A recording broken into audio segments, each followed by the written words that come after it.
Thank you, my friend. So I've got L1, and I've got L2. And actually the answer is really cool.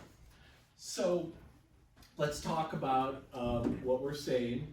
If I have some little triangle and I want to translate it, I can actually accomplish that. Let me get them closer, because that's just... I can first reflect it over this line. Does that kind of look like a reflection? So flip there. No.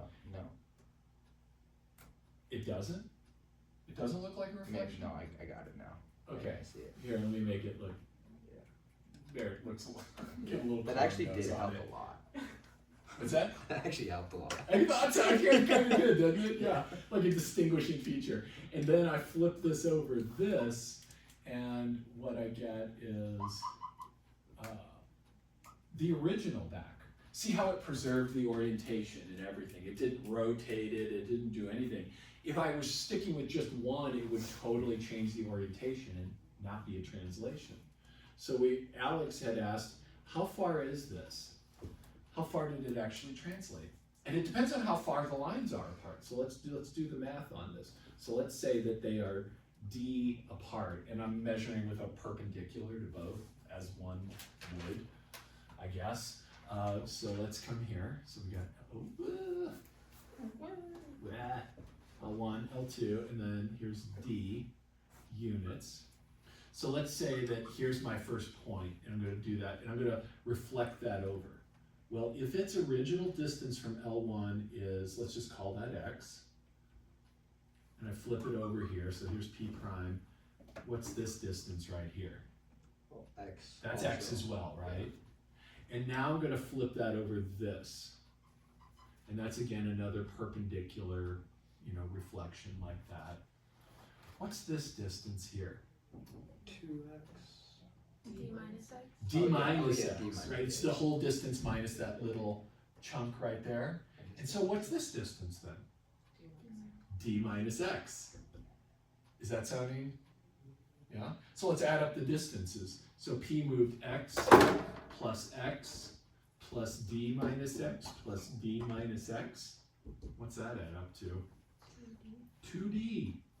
So in the same way that those angles, when we had the rotations, if the two lines were like this, and we had a angle theta here, and we did the reflection, P reflects over this, and then reflects over this, that moved it how much? Do you remember? Two thetas. Yeah, it rotated at 2 thetas. So this produces kind of a similar effect, but it's a vertical translation by twice that original distance.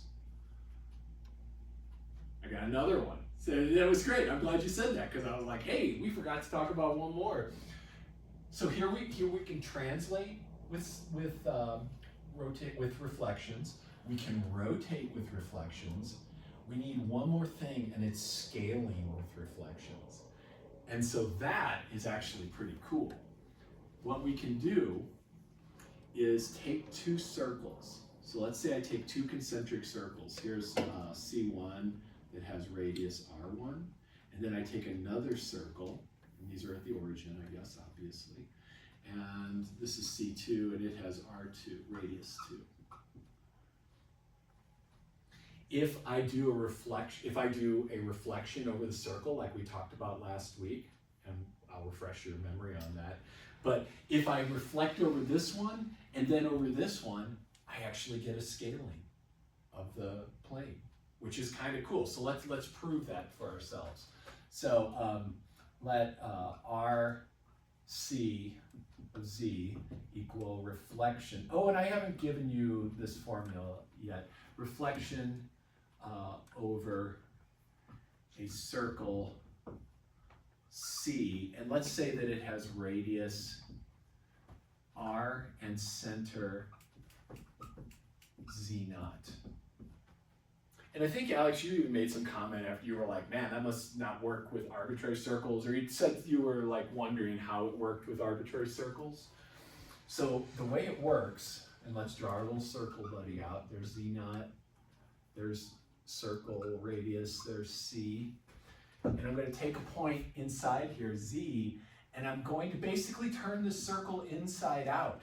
I'm going to send that to infinity. I'm going to bring infinity to the center, and I'm treating this thing like a wire hoop that everything pivots on. So imagine you can just pivot everything around this, bringing the infinity to the center, bringing the center to infinity, and that's kind of what happens. The circle stays fixed. So the formula for this is we take r squared over z minus z naught conjugate plus z naught. And that's the formula for reflection over a circle. So let's remember what it was. For the unit circle, centered at 0. So here we have z naught is that. R equals 1. This formula looks like this. R over that I'll put unit circle here, of z is equal to, well, z naught is 0 in this case, so that won't show up. R is 1, and we get that. And that was our formula that we kind of worked with last time. Does that sound remotely familiar? Cool. Wait. Z naught is 0. Yeah. So for this, Oh, okay, yeah. does that make sense, Lou? Okay, cool. So that's for the unit circle. Let's just think about reflection here. So for reflection over C2, what's that going to look like? What's the difference? Here again, Z naught is 0. So what's the C2 reflection going to look like? What's the formula? R2 squared. Love it.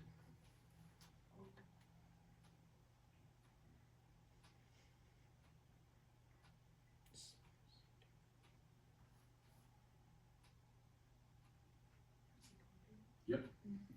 I've often thought it would be so awesome to get like a little cricket noisemaker and have it in my pocket for these long pauses in class, just to like have the cricket sound come on in a comic relief moment.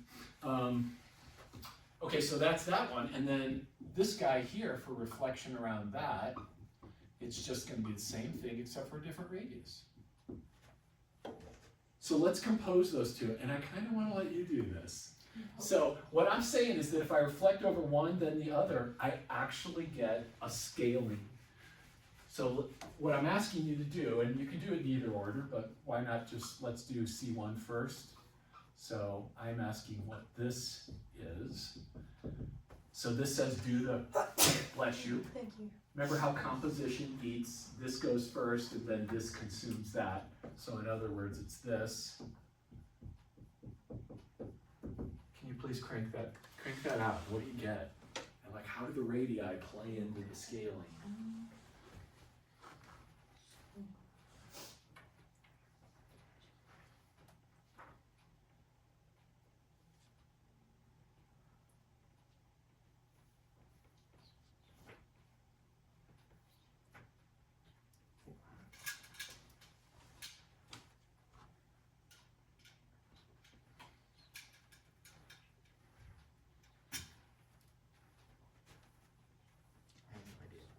You don't know? I don't know. Do you know how to do composition? Functions? Yeah. Yeah, what is it? Just those two? Yeah. I mean, let me get you rolling. I The formula. This guy's formula. got you. I got it? I got you. Okay. Well, maybe. I had a, well, at least you're moving. I don't. Z conjugate is just, does it expand into something? Does it expand into Z minus Z naught? No. There's Z naught will be 0 here. Right. So that's kind of. But something will happen with the conjugates. Right, so that's what I'm not sure. I see what you got, Lou. Almost. Almost. I don't know about, so you've got a conjugate of a conjugate, right? Because that should be conjugated as well, right? Each one does a conjugation. What happens when you conjugate a conjugate? What do you get? What is the conjugate of a conjugate? The original. Yeah. Yeah. So it's not Z conjugate because you've done 2 conjugations, so we get back Z, yes. It was really close. But that conjugate, if you keep it in there, that still does a flip instead of a scaling.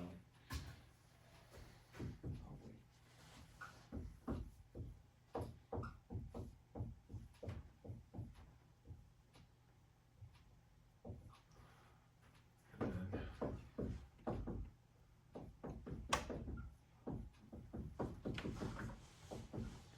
using that fact right there. Conjugate twice, little Boolean thing, toggles. And when you divide by a fraction, that's multiplying by the reciprocal.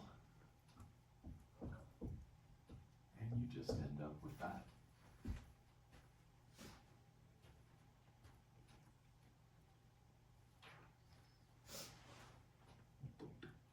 This is a positive quantity as well, right? Because they're both squared. So there's no negation, there's no flipping or rotation. This is a pure scaling. So this scales the plane by a factor of r2 squared over r1 squared. And so you could build these to either expand or contract, right? If this radius is bigger than this other one, then you have a contraction, and vice versa, you get expansion. Yes, Alex? I lost it a little bit where That's okay. Z conjugate goes away. Okay. I'm like there, but I'm not. Cool. So, so do some facts, some fun facts about complex numbers. If I have a Z over W and I conjugate that, that is the conjugation is very nice. It kind of just like goes where you want it to. So if I conjugate a quotient, if I conjugate a product, or if I conjugate a sum, everybody gets the conjugate. Does that make sense? Yeah. Kind of. So it Yeah. kind of distributes Yep, in a I way. understand. Okay, cool. Yeah. So this guy here, oh, and let's do one more thing. If I have a real number, what is the conjugate of a real number? The inverse. Negative? How does conjugation work? Is it just like the reflection of? It is. It's like the inverse of the. So that's the conjugate, right? So what if I'm here? It goes Negative. that way. Along the x-axis, it flips around the y. No, we only flip it over the x-axis. Oh, it's 0. Or the same thing. It stays the same. Yeah. Yes, because that's your pivot. The x-axis is your pivot. So if you're a real number, your conjugate is you. Yeah, that makes sense.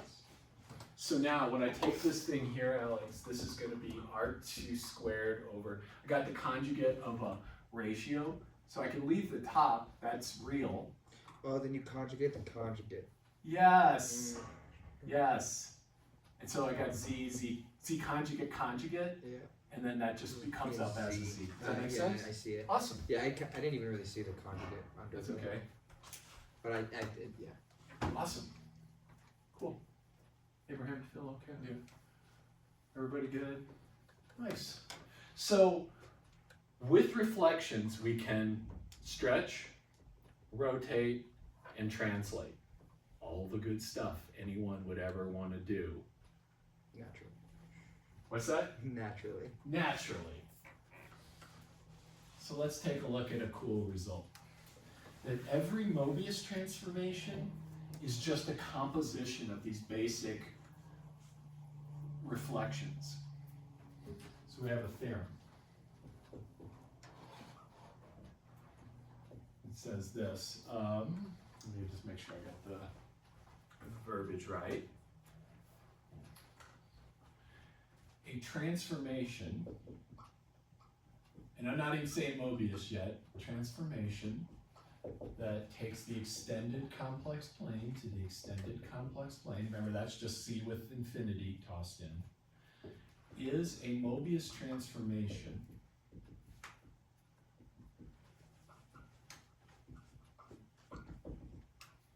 if and only if it is the composition of an even number of reflections. You gotta have even. If it's not an even number, then it's not a Mobius transformation.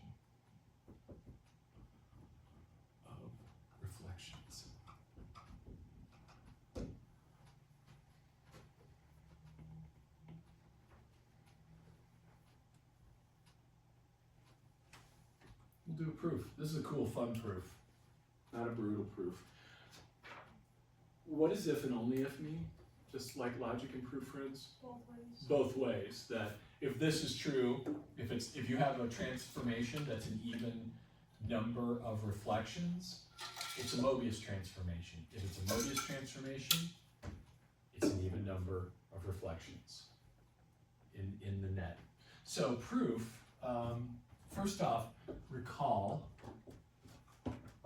just and we kind of recalling from just a moment ago, that translation, dilation, and rotation can be accomplished with two reflections. Each be accomplished with two reflections. We kind of reviewed how we were doing that now. We got either the lines, two circles. You can kind of think of the reflection of around the circles as you're translating toward infinity, kind of stretching everything in a weird way. So we'll call that our even numbers. So then, let's consider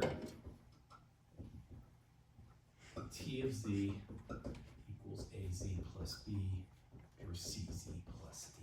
So we're starting with the forward direction? Yes. And we're kind of going to do a proof, Penelope. It's going to be like a double-headed proof. So as we start, it's going to be like if and only if and only if and only if. Does that make sense? Yeah. Okay. I see.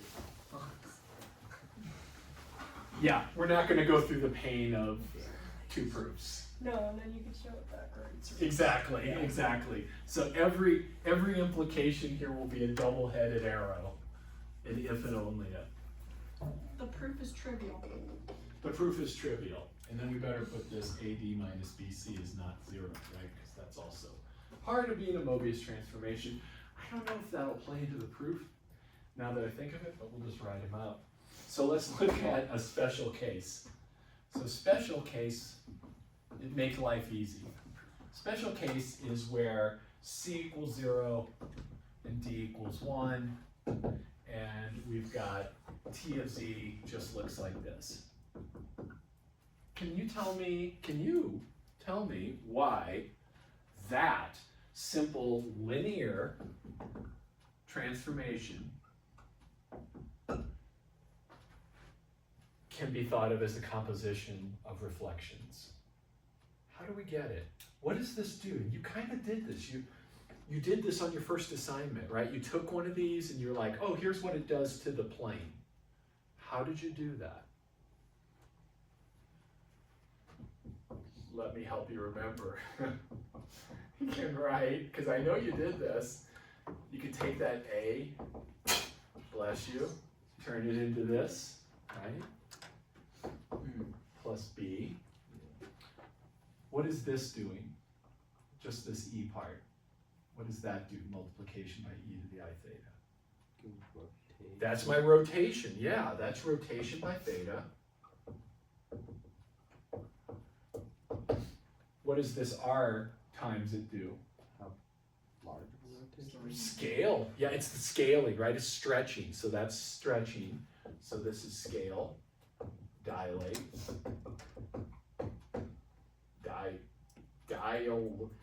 That's not how you spell dilate.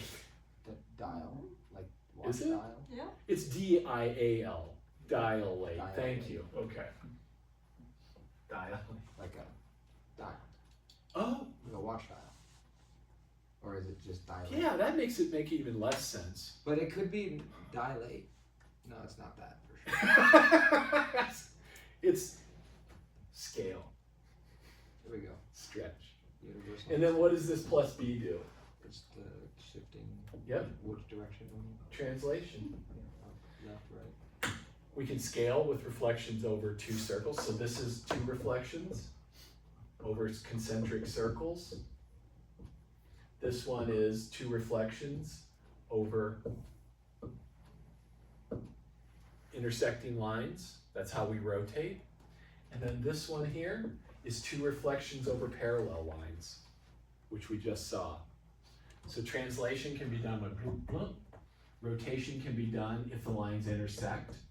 And scaling can be done by reflecting over concentric circles.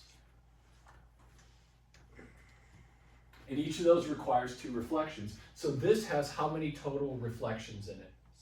Six reflections. Yeah, that's an even number. So that case is pretty easy. Then let's go to the full case. So now the full case, and let's assume C is not 0. And see what happens. We're going to do something neat that you might not think to do because it just seems like the kind of, it doesn't seem like the kind of thing you would do.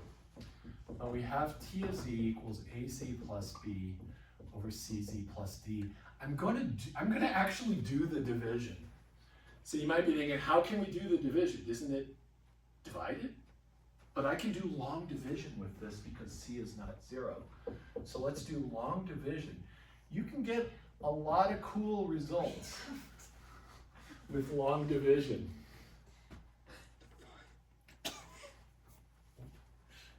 What do I have to multiply CZ by to make it AZ?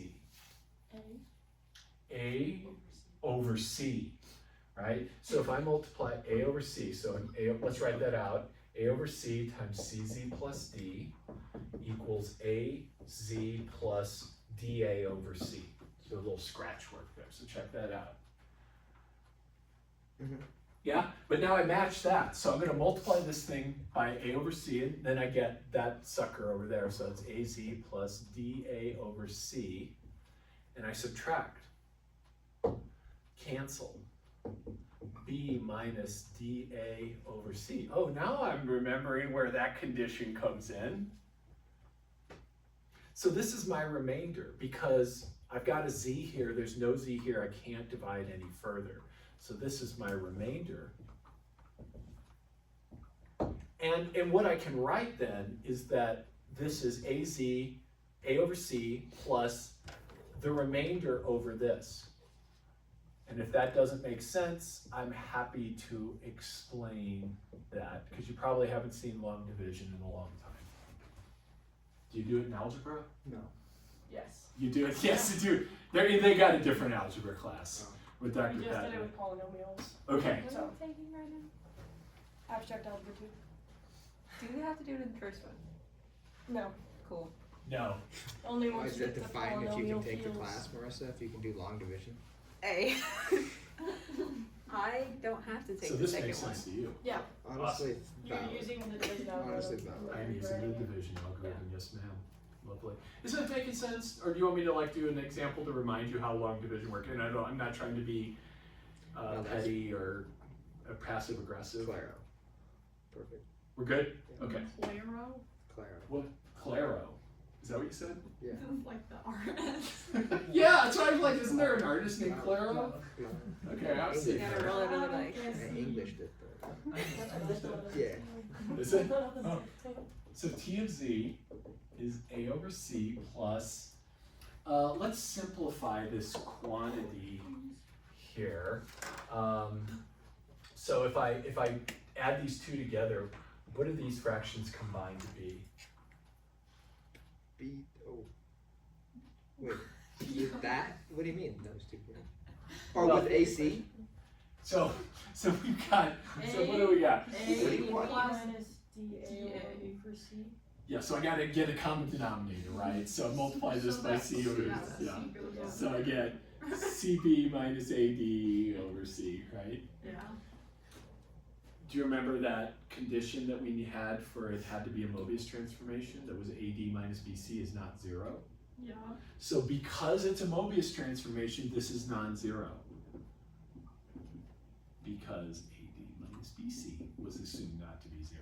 So that critter is there. And we already said C is not 0, so this whole beast is not equal to 0.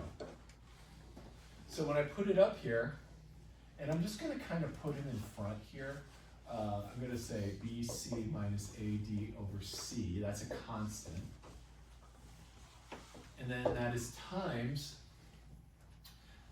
this critter, which is 1 over CZ plus D. Now we're almost done. I feel like there's some other algebra I want to do here. Let's just see this. Yeah, no, I guess that's it. So let's think about the composition of functions that builds this one here. So I'm going to break this apart. So this is the composition of three things. And we'll put them here, T1, T2, and T3. And we're going to write it out like this. So the first one is take your Z and do this to it.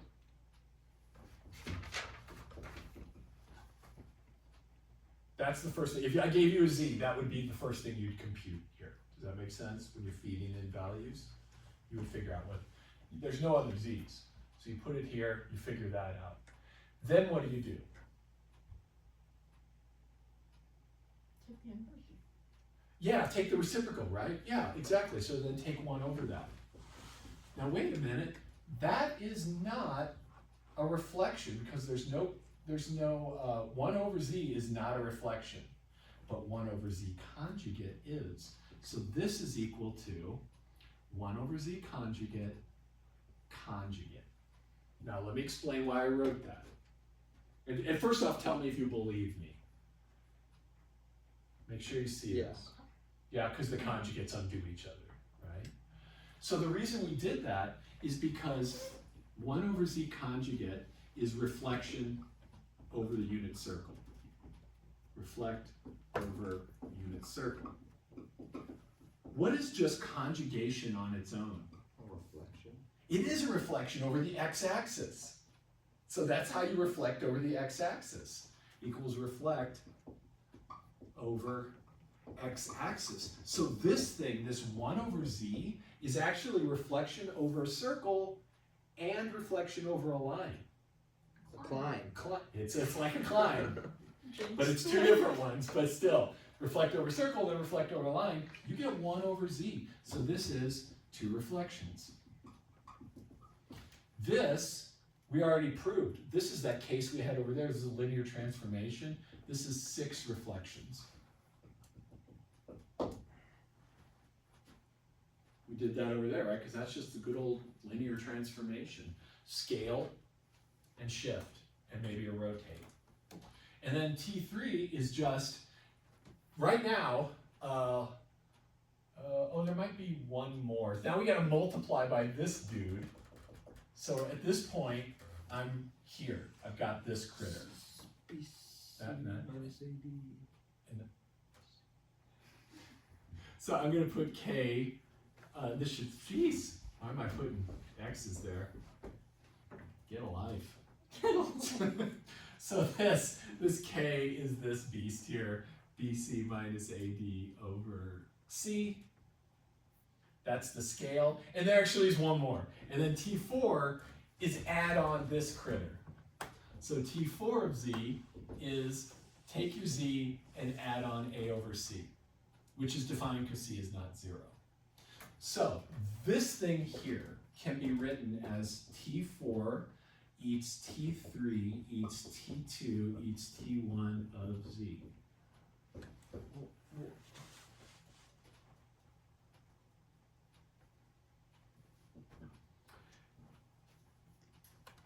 Oh, I see why you did it ZZ conjugate. You getting that? Yeah. Awesome, awesome. And let's ask questions. So this was a scaling, right? So this was 2 reflections, but they were both over circles. This is a translation. So another translation. Translate. This was 2 reflections, but they were over lines, parallel lines.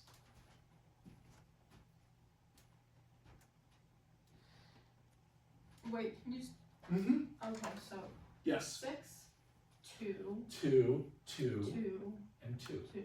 Yeah. So I guess Overall 12. all 12 freaking reflections. Yeah. Yeah.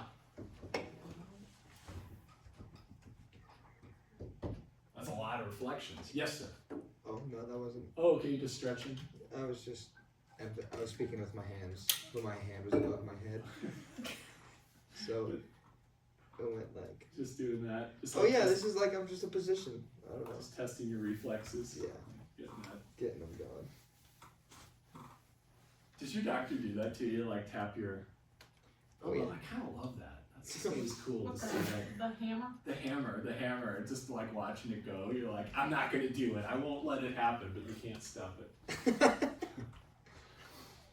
So, a Mobius transformation is a composition of reflections, and any composition of even number of reflections can be, we can put it together like this and get a Mobius transformation. So the if and only if's a little rough, but you probably believe it. Yeah. Yeah, thanks. I was like, Thank you. you could take that, plug it all back in, and get it back over. Yes, yes, ma'am. Yes. Good. I didn't want to have to. I don't want to have to make it rigorous, so thank you. Okay. All right. Let's see. I've got just a few more things to tell you about. Oh gosh, I guess we could start. Do you want a little time to like ask questions and work on that homework that's for next week? Has anybody finished it? No, I haven't even started. That's it. okay. I'm still trying to figure out all the other homework. How about we work on that, and so that we start it, and then over the long weekend it ferments. I mean blossoms. It rots in a cesspool in your brain. It's just a bowl of fruit you left on the counter.